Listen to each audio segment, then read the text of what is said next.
अगर किसी बंद चेंजिंग रूम से हर रोज एक ही समय पर रोने की आवाज आए और जब आप अंदर जाएं तो वहां एक लड़की खड़ी हो, बिल्कुल इंसान जैसी लेकिन जिंदा नहीं, तो आप क्या करेंगे? आज की यह कहानी सिर्फ डर की नहीं है। यह कहानी है एक ऐसी लड़की की जिसे जीते जी कोई समझ नहीं पाया। दिल्ली के एक नामी इलाके में था आयरन पल्स जिम। आधुनिक मशीनें, महंगी मेंबरशिप और सैकड़ों लड़कियां। इस जिम की सीनियर ट्रेनर थी रिया। अनुशासित, सख्त लेकिन दिल से साफ। सब कुछ सामान्य था सिवाय लड़कियों के चेंजिंग रूम के। एक शाम ठीक 8 बजे रिया ने सुना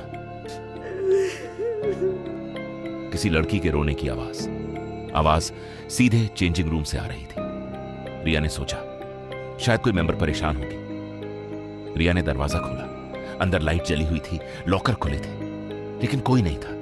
रिया बाहर आई और तभी रोने की आवाज फिर से। अब यह हर रोज होने लगा। ठीक 8 बजे वही आवाज, कभी शीशे के पास, कभी बेंच के पास। कई लड़कियों ने जिम आना छोड़ दिया, पर असली डर अब आना बाकी था। एक रात रिया जानबूझकर अकेली रुकी। जैसे ही घड़ी ने 8 बजाए, उसने पीछे मुड़कर देखा।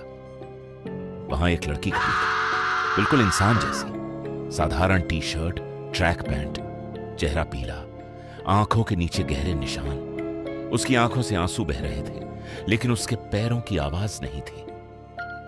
वो डरावनी नहीं लग रही थी, वो टूटी हुई लग रही थी। रिया बोल नहीं पाई।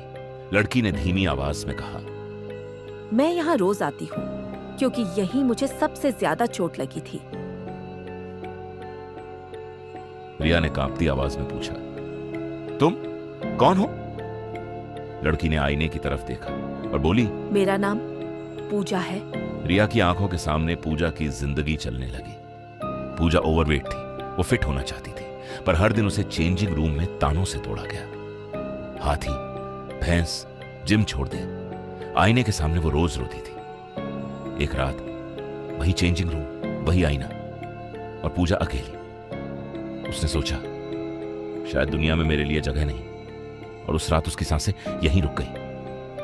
रिया रो पड़ी। उसने कहा, तुम बदला क्यों नहीं लेती? पूजा ने सिर हिलाया। मैं बदला नहीं चाहती, मैं बस चाहती थी कि कोई मुझे इंसान समझे। रिया ने पूजा की तरफ हाथ बढ़ाया। पहली बार किसी ने उसे छुआ। पूजा का चेहरा शांत होने लगा। उसकी आंखों में दर्द की जगह सुकून था। अब मैं जा सकती हूँ। अगले दिन जिम में बॉडी शेमिंग के खिलाफ नियम बने। पूजा के नाम से फ्री फिटनेस बैच शुरू हुआ। चेंजिंग रूम में उसकी मुस्कुराती तस्वीर लगी। उस दिन के बाद रोने की आवाज कभी नहीं आई, क्योंकि कुछ आत्माएं डराने नहीं आती, वो बस ये चाहती हैं कि कोई उन्हें सुने। अगर ये कहानी आपको छू गई हो तो याद रखिए, शरीर नहीं, शब्द सबसे ज्यादा चोट पहुंचाते हैं। ऐसी ही कहानियों के लिए चैनल को सब्सक्राइब करें, क्योंकि अगली कहानी शायद आपके आसपास हो।